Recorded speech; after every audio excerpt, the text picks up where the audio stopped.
마가복음 33번째 시간입니다. 제목은 믿음의 열매를 맺는 믿음입니다. 지난주 마지막 결론 부분에서 이런 말을 했습니다. 기억하실지 모르겠는데요. 죄는 참으로 끈질겨서 그 정체가 발각이 되면 거기에서 끝나지 않고 다른 방법을 찾는다고 했어요. 우회로를 찾는다고 했습니다. 왜냐하면 기어코 죄를 짓게 만드는 것이 죄의 목적이기 때문이에요.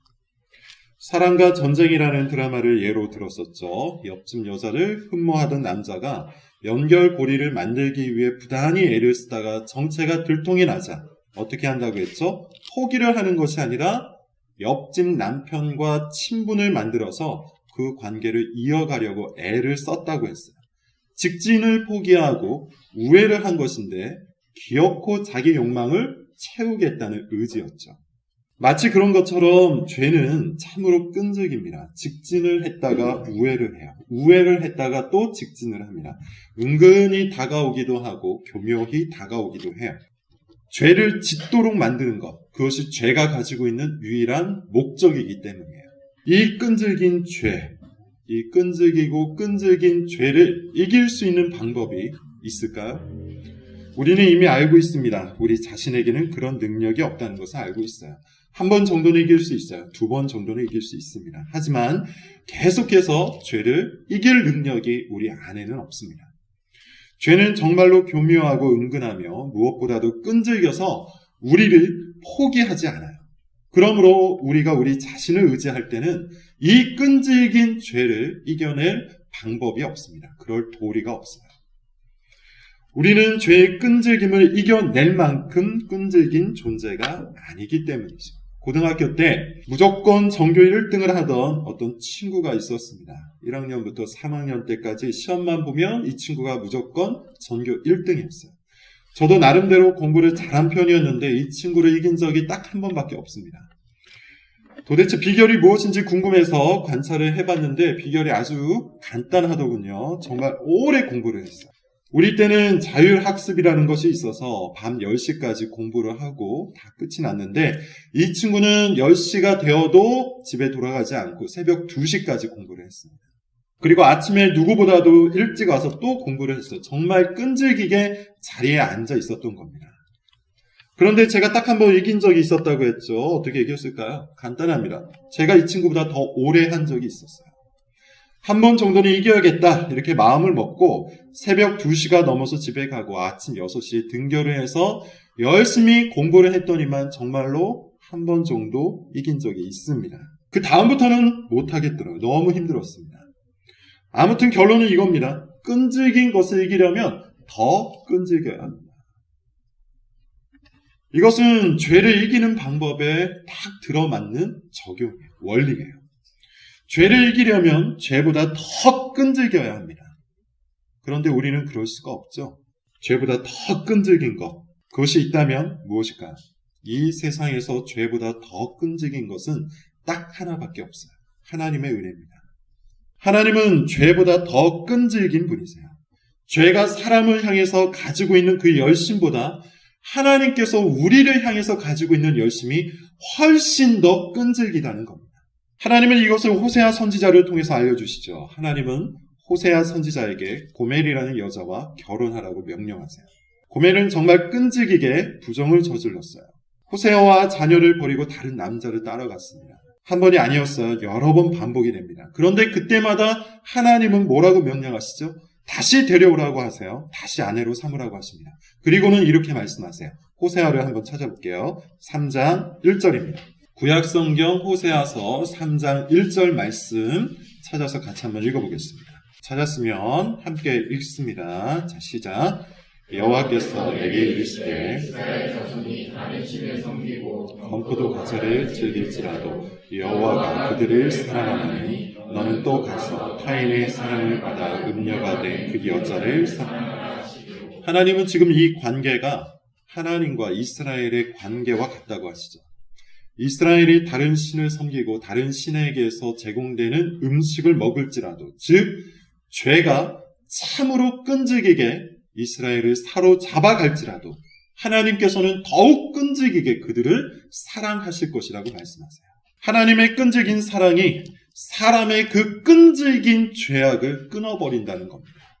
우리는 바로 이것을 믿고 우리는 바로 이것에 의지하고 우리는 바로 이것 때문에 교회를 다니고 있는 겁니다.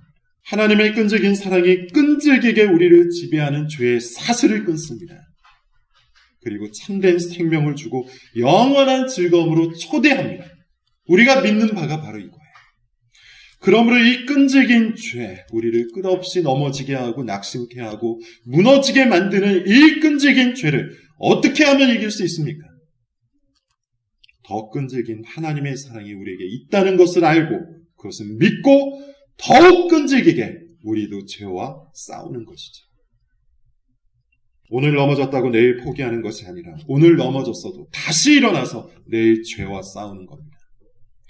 하나님께서는 결코 우리를 포기하지 않으신다는 그 믿음을 갖고 한번 우리를 붙잡은 하나님의 사랑은 결코 떨어지지 않는다는 확신을 품고 오늘의 무너짐으로 완전히 무너지기보다 오늘의 무너짐으로 하나님을 더욱 의지하는 것, 이것이 죄와 싸우는 비결이에요. 죄를 이길 수 있는 유일한 방법이요, 우리가 마땅히 맺어야 하는 신앙의 열매인 것이죠. 자, 이제 오늘의 본문을 봅시다. 오늘 본문은 지금까지 예수님이 가르치신 그 교훈을 현장 학습을 하는 장면이에요. 교실 학습에서 현장 학습으로 옮겨가는 장면입니다. 가르침을 받았습니다. 여러 비유로 가르침을 받았어요. 제자들은 그 비유에 더해서 해석까지 받았죠. 씨 뿌리는 비유가 중심 메시지였는데 그 어떤 장애물이 있어도 말씀의 열매를 맺을 것, 이것을 가르친 내용이었어요. 따라서 이제 제자들은 배운 바대로 현장 속에서, 삶의 현장 속에서 이 말씀의 교훈을 맺어야 했습니다. 그런데 우리가 이미 읽은 것처럼 분위기가 녹록지 않습니다. 35절을 한번 보세요. 같이 읽어보겠습니다. 35절 시작.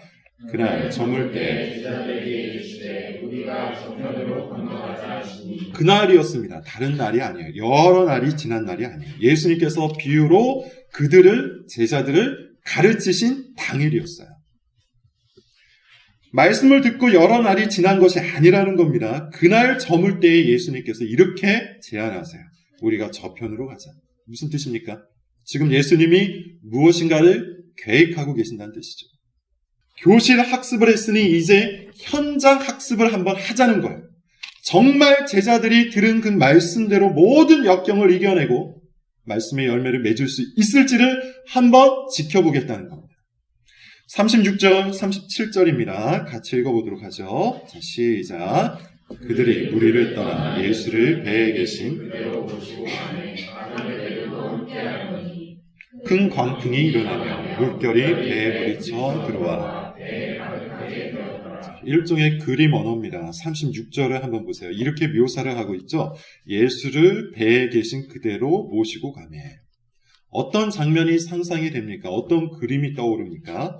배가 예수님을 품은 그림이 상상이 되죠. 마치 땅이 씨앗을 품은 것처럼 배가 말씀이신 예수님을 품은 거예요. 그러므로 지금 이 배가, 다시 말하자면 지금 이 배에 탄 사람들이 좋은 땅이라면 이제 열매를 맺어야 돼요.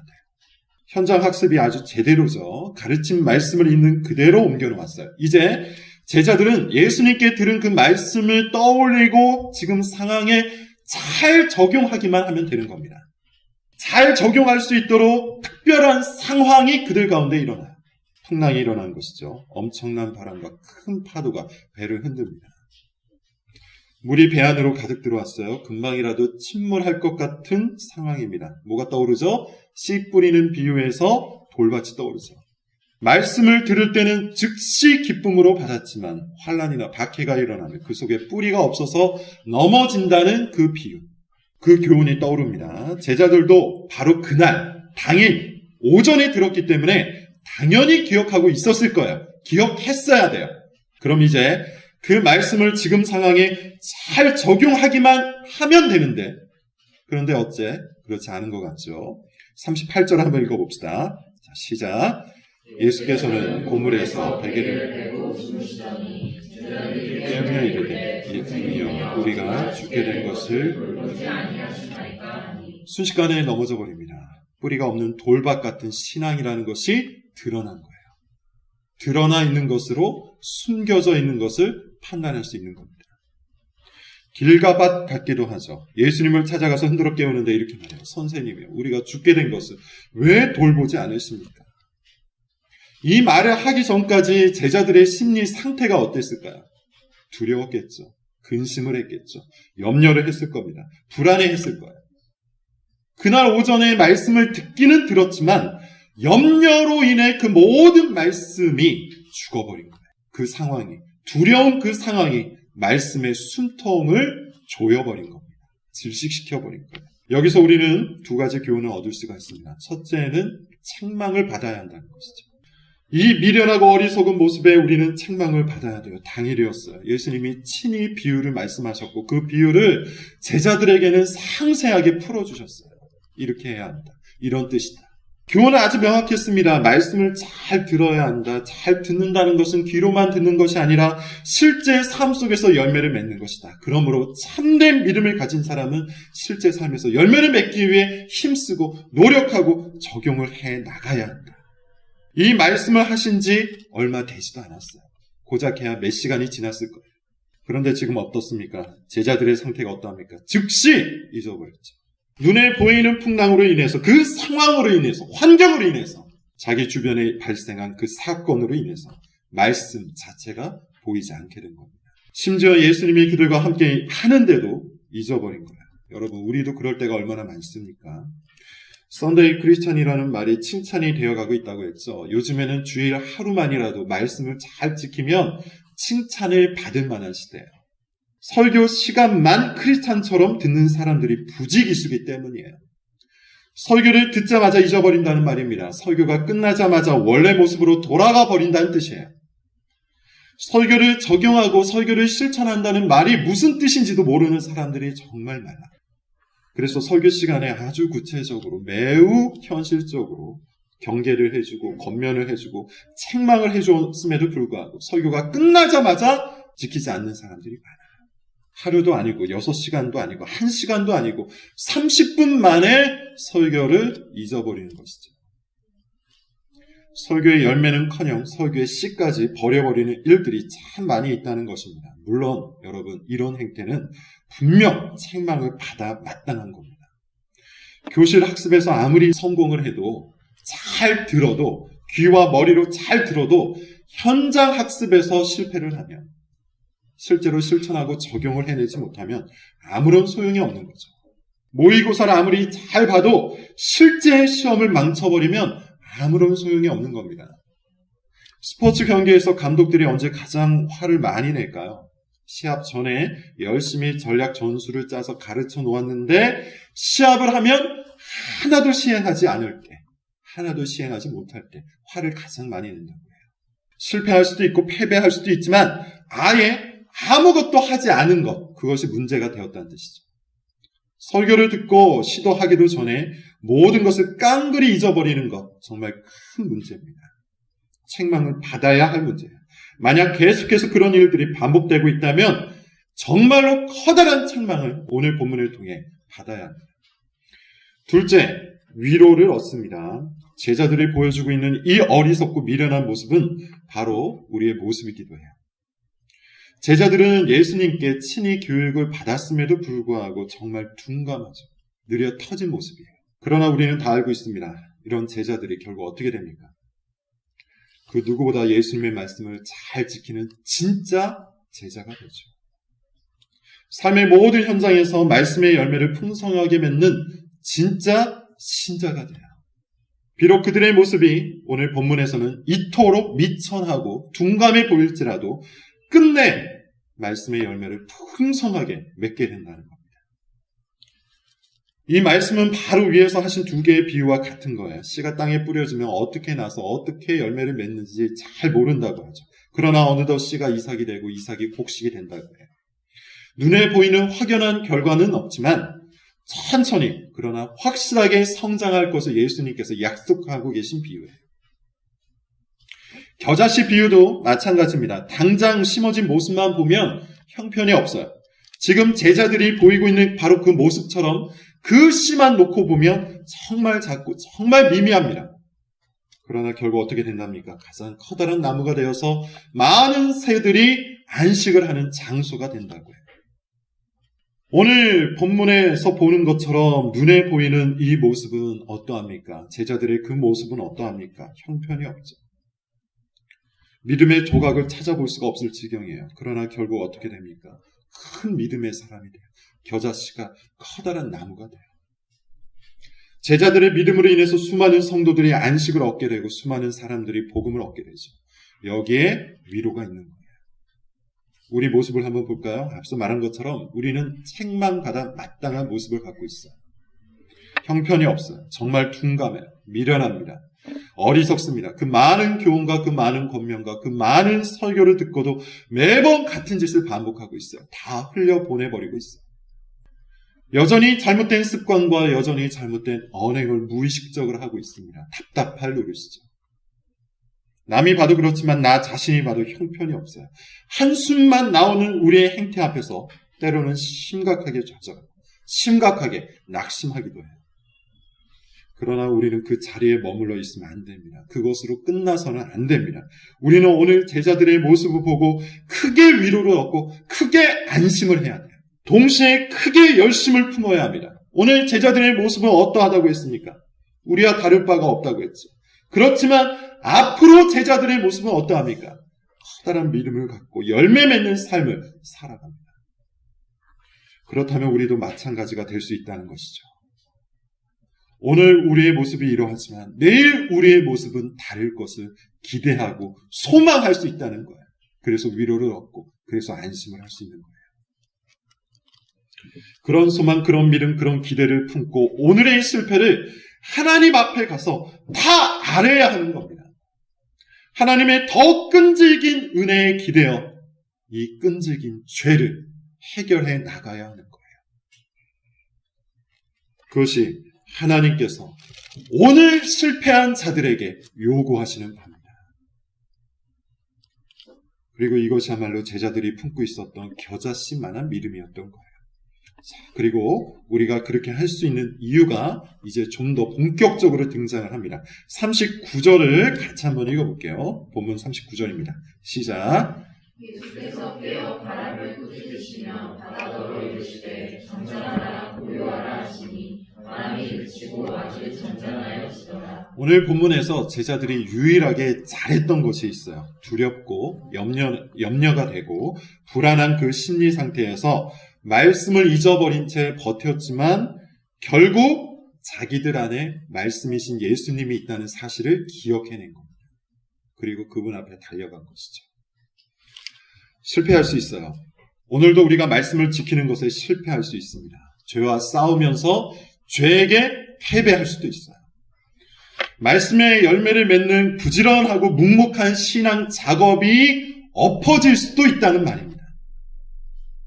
그러나 그 실패와 패배가 실패와 패배로 끝나게 두어서는 안 돼요. 우리에게 위로를 제공했던 제자들은 실패와 패배 가운데 머물러 있고 낙심하고 좌절한 상태로 끝나지 않고 예수님을 찾아갔어요. 선생님이요, 우리를 왜 돌보지 않으십니까? 왜 우리를 내버려 두십니까? 왜 우리를 구해주지 않습니까? 실패와 패배가 예수님을 찾아가도록 만든다면 이 실패와 패배도 그런 의미에서 은혜가 되는 것이죠. 그래서 은혜는 죄보다 더 끈질긴 하나님의 능력이 되는 거예요. 특별히 우리 주 예수 그리스도는 말 그대로 항상 우리의 구원자가 되시기 때문에 우리는 그분께로 늘 담대히 나아갈 수가 있는 겁니다.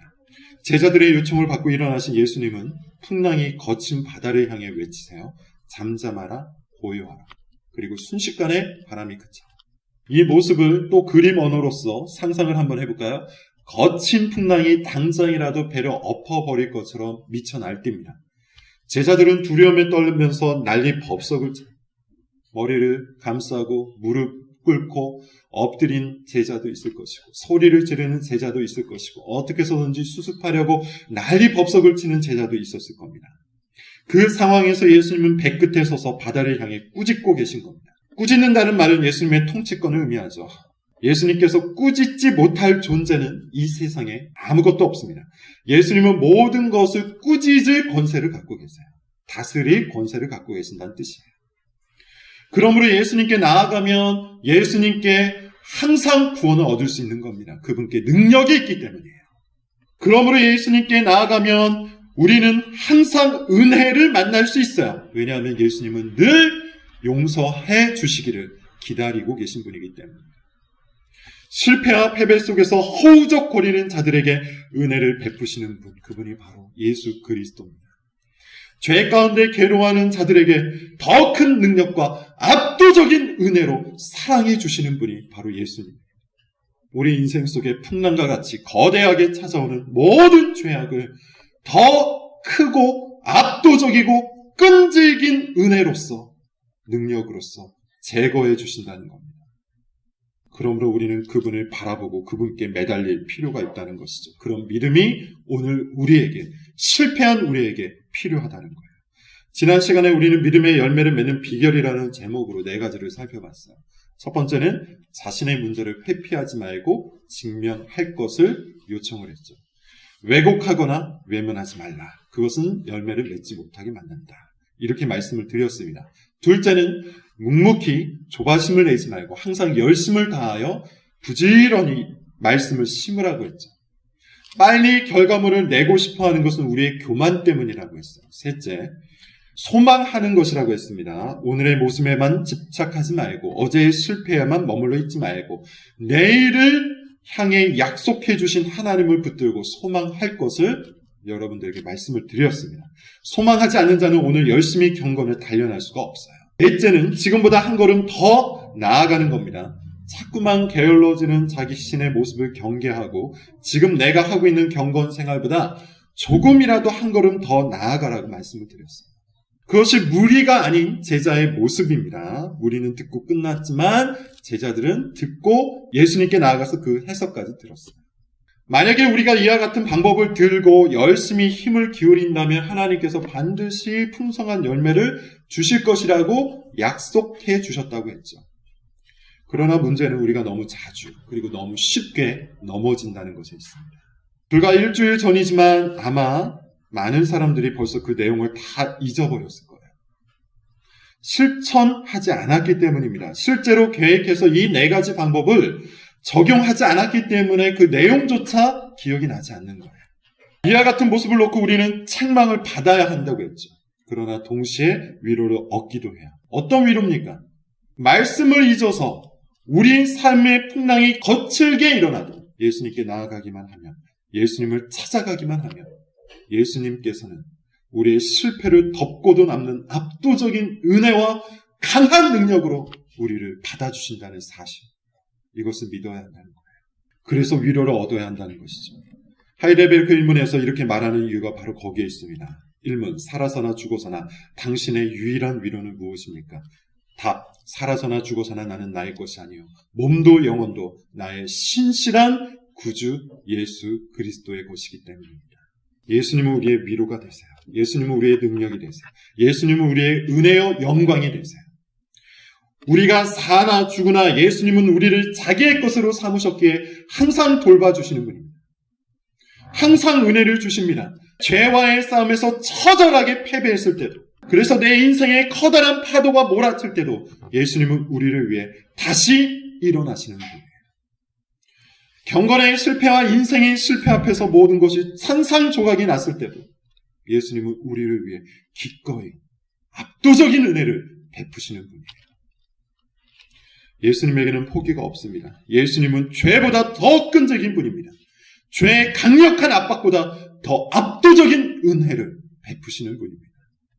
죄가 우리를 사로잡는 횟수보다 항상 한 걸음 더 나아가서 우리를 다시 자기 것으로 삼아주시는 분입니다. 예수님은 우리의 구원이요, 위로와 영광이요, 안식이 되시는 분이에요. 그러므로 그분만이 우리 믿음의 대상이 되시는 것이죠. 그러므로 그분만을 우리가 올려봐야 하는 것이죠. 그러므로 그분 안으로 우리가 기꺼이 들어가야 하는 겁니다. 성도 여러분, 지금 여러분 삶이 어떠합니까? 지금 여러분의 건강이 어떠합니까? 지금 여러분의 마음과 신앙이 어떠합니까? 풍랑이 있습니까? 거센 풍랑 앞에서 심히 병들어 있습니까? 암담합니까? 답답하고 먹먹합니까? 그리고 이 모든 것이 나의 죄와 실패 때문인 것처럼 느껴집니까? 그렇다면 바로 지금입니다. 지금 예수님을 흔들어 깨울 시간이에요. 예수님은 우리를 꾸짖기 전에 먼저 우리를 실패로 몰아붙인 죄를 꾸짖으시는 분이에요. 예수님은 우리를 꾸짖기 전에 먼저 우리 마음에 일어난 풍랑을 제거해 주시는 분이에요. 죄를 제거하시고 실패를 삭제해 주시는 분이에요. 예수님께는 우리의 모든 죄와 우리의 모든 실패를 용서하실 수 있는 압도적인 은혜와 능력이 있습니다. 그분 외에 우리를 위로하고 그분 외에 우리를 구원하실 분이 그러므로 이 세상 어디에 있겠습니까? 그분 외에 우리를 사랑하고 그분 외에 우리를 용서하실 분이 또 어디에 있겠습니까? 오직 예수님만이 우리의 구원자가 됐습니다. 지금 예수님을 흔들어 깨우십시오. 40절을 봅시다. 우리 같이 함께 읽어보겠습니다. 40절입니다. 시작. 이에 제자들에게 이르시되 어찌하여 이렇게 무서워하느냐 너희가 어찌 믿음이 없느냐 하시니. 바다를 꾸짖으신 후에 예수님은 제자들도 꾸짖으시죠. 책망을 하세요. 그 내용이 중요합니다. 너희가 어찌하여 이렇게 무서워하느냐, 너희가 어찌 믿음이 없느냐. 예수님은 두려움과 믿음을 연결하시죠. 근심과 믿음을 연결하시는 겁니다. 두려워하는 이유, 내 삶 속에서 발생한 상황 때문에 두려워하고 근심하는 이유, 그 근원적인 원인이 어디에 있다는 겁니까? 믿음이 없기 때문이에요. 생각을 한번 해볼까요? 제자들은 예수님이 일으키신 그 수많은 기적을 봤어요. 그리고 예수님께서 친히 말씀하신 것도 다 들었습니다. 그러므로 사실 제자들은 두려움이 생기자마자 예수님을 믿고 예수님께로 나아가야 했어요. 그런데 그렇게 하지 않았죠. 풍랑이 일어났을 때 예수님을 바로 흔들어 깨웠어야 합니다. 그것이 말씀의 열매를 맺는 방법이었어요. 그런데 제자들은 옛사람의 습관대로 했어요. 어부들이 나서서 사태를 수습하려 했을 겁니다. 그동안 했던 대로 했다는 얘기예요. 그러다가 염려가 생겨난 것이죠. 그러다가 두려움이 생겨난 거예요. 그리고 그러다가 책망을 받은 겁니다. 자신의 죄와 실패로 인해 말씀의 열매를 맺지 못한 제자들의 모습인 것이죠. 너희가 어찌 믿음이 없느냐. 여러분, 우리에게 필요한 것은 믿음이에요. 말씀의 열매를 맺기 위한 4가지 방법, 정말 이것을 잘 실천해야 하는데 이것을 잘 실천할 수 있는 진정한 비결은 그리스도를 향한 믿음을 갖는 겁니다. 그리스도의 압도적인 은혜에 대한 믿음, 그리스도의 강력한 능력에 대한 믿음, 그리스도의 그 따뜻한 위로에 대한 믿음을 갖는 거예요. 예수님이 우리를 도와주신다는 사실, 예수님이 우리를 위하신다는 사실, 예수님이 우리를 도우시고 구원하신다는 사실을 마음을 다해서 믿는 거예요. 이 믿음만이, 그리스도를 향한 열렬한 이 믿음만이 우리로 하여금 그리스도의 말씀을 실천하도록 만듭니다. 41절 마지막 절입니다. 같이 한번 읽어볼게요. 자, 시작. 그들이 심히 두려워하여 말하되 그가 누구이기에 바람과 바다도 순종하는가 하였더라. 제자들이 이렇게 서로 묻습니다. 도대체 그가 누굽니까? 여러분, 예수님이 누구십니까? 여러분에게 예수님이 어떤 분입니까? 예수님은 우리를 위하여 십자가에 죽으신 만큼 우리를 사랑하신 분입니다. 우리를 위하시는 분입니다. 우리 가운데 달라붙어 있는 그 끈질긴 죄보다 우리를 더욱 끈질기게 사랑해 주시는 분입니다. 우리를 향한 예수 그리스도의 사랑과 은혜는 압도적일 뿐만 아니라 강력하고 따뜻합니다. 그러므로 우리는 우리의 삶 전부를 들고 그분 앞에 기꺼이 나아갈 수 있는 겁니다. 담대히 나아가야 하는 겁니다. 예수 그리스도만이 우리 인생의 진정한 위로요, 진정한 구원이요, 진정한 안식이 됩니다. 오늘도 여러분, 우리의 위로 안식이 되는 그리스도의 십자가 밑에 서시기를 바랍니다.